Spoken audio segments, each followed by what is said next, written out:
असांजे इतिहास जो मक़सदु इहो ई आहे जेको अॼु असां कारो ॾींहुं मल्हायूं पिया। सिर्फ़ु इन जेके अॼु आलमी माज़ूरनि जो ॾींहुं आहे। पूरी दुनिया में सभु दुनिया जा कहिड़ा बि माज़ूर कहिड़ी बि उन्हनि जी माज़ूरी आहे उन्हनि खे हर सहूलियतूं मिलियूं आहिनि, पर असांखे का बि सहूलियत न आहे मिली। जेकॾहिं को माज़ूर जंग खां आहे त उनखे व्हील चेयर नथी मिले।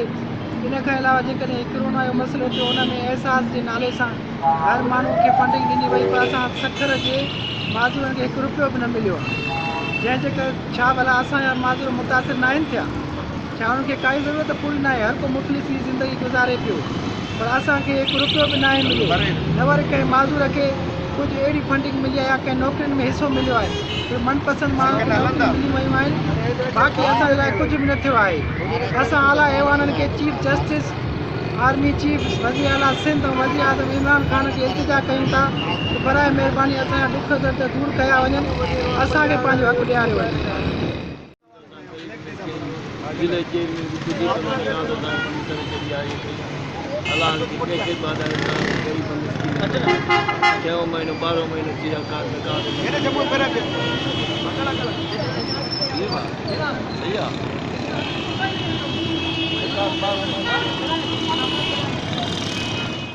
असांजे माज़ूर अफ़राद जी डिसेबल तंज़ीम रजिस्टर्ड आहे ज़िले लेवल ते। असीं 2005 कोटी माज़ूर माण्हुनि जे लाइ प्रेस क्लबनि ते एहतिजाज कंदा पिया अचूं। तव्हां सहाफ़ी इन ॻाल्हि जा गवाह आहियो।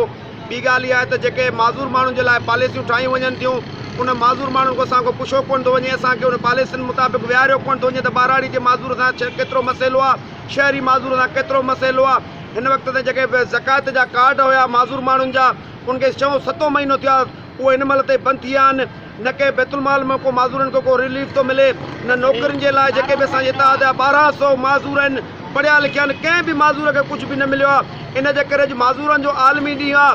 पूरी दुनिया में माज़ूरनि जो आलमी ॾींहुं थो मल्हायो वञे। असां जेके सखर जे अंदरि ब्लैक डे करे ॾींहुं था मल्हायूं, गवर्नमेंट जे ख़िलाफ़ु कारो ॾींहुं जो में छा करे था मल्हायूं त असां माज़ूरनि खे पंहिंजा जाइज़ हक़ूक़ ॾिना वञनि। हिन महिल त असां बि हिन मुल्क जा शहरी आहियूं, असां कंहिंखे था अॼूं, कंहिंखे चऊं? काफ़ी दफ़ा वज़ीर आला सिंध के वज़ीर आज़म पाकिस्तान के चीफ जस्टिस साहब के जो अफ़वाज फ़ौज जे सरबराहनि खे अपीला करे चुका आहियूं।